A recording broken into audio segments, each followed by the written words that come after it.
For me po, maganda yung experience and knowing the proper techniques and proper forms of the taekwondo and the other forms, especially the one and the two forms of the taekwondo. For me, it is the basic part of the taekwondo, parang stepping stone para malaman mo pa lalo yung taekwondo mismo if you want to learn. Pon pa lang, medyo mahina pa kami. Hanggang sa nagpara-practice na kami, naging matibay na. Thank you. So, ang pinakainot po, nag-struggle po ako sa gabos na formation ta. Kaya akong adal. Saka na-overcome to ta. Organ trainer, si Kinley. Kaya nakainod po kaming maray. My name is Linda Diversibal. My experience with Taekwondo is confusing but I enjoy practicing Taekwondo. I'm an artist player kasi, so parang may knowledge na din ako sa Taekwondo. Nagkaroon din kami ng training ng ganyan. So, for me, parang natutunan ko palalo. Mas natutunan ko palalo yung Taekwondo. And yun nga, kung paano siya i-execute ng tama. So, thank you so much. For me, yung natutunan ko sa pickleball is despite the fact na nagkaroon ako ng bagong game na pwede kong malaro properly, and parang nagkaroon din ako ng knowledge kasi before I step into individual and dual sports na course, hindi ko pa alam kung ano yung pickleball. Like, I keep wondering what is pickleball and ano ba yung purpose niya, and paano ba siya nilalaro. Ganyan. Thank you so much. For me, what I have learned in pickleball, unang-una, syempre kung inot, di pa kami masyado matibay mag-pickleball. Pero, every Monday, nakakawat na kami para nag-training para maging matibay. Yun lang. Based on my experience po about sa pickleball, maganda siya pag natututunan mo talaga mga mga protocol sa sport na yun. Pero una, ang gulo talaga, lalo na pag beginner mo siyang na-experience sa sarili mo. And the end of the day po, ganda man siya. Hindi nakakapagod. ML lang. Hello, my name is Francisco Balato Jr. Nag-manage po ako ng pickleball sa women's division.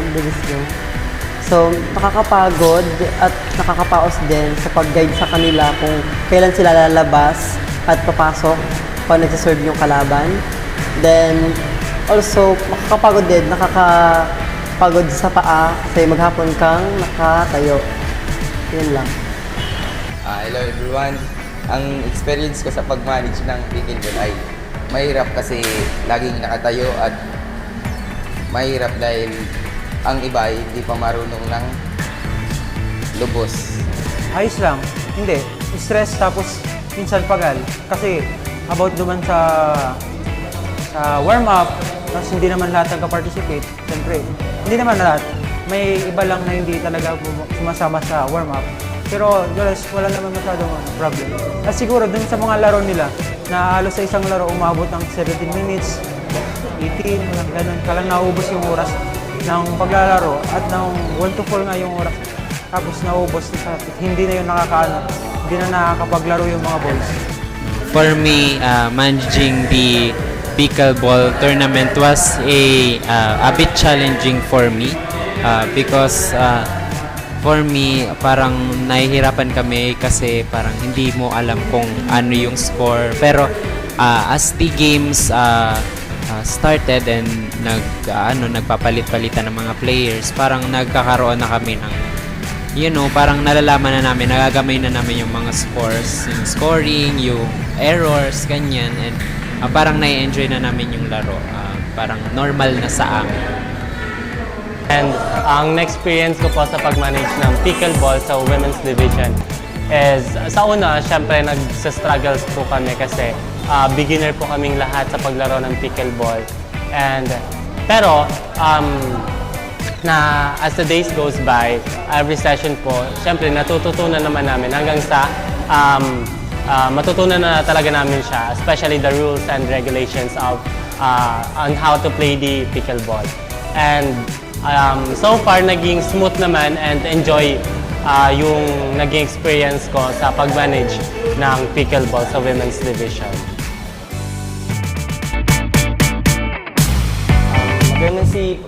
Maganda rin yung pag-manage ng women. Then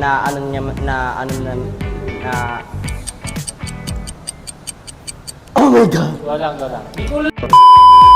Magayon na si pag-manage ang babae, then i-ano man nila na facilitate man nindang maray. Pero igwa sila mga may mga kulang pa na dahil paninda na adalan kung paano mag scoring and kung ano pang mga ang kaipuan panindang i-improve dapat bago sila dapat naadalan na nila si scoring, then kaipuan nindang mas pagayon ang pag-facilitate, then kaipuan panindang i-improve ang sa indang ni pag-facilitate niya. Yan na. Thank you.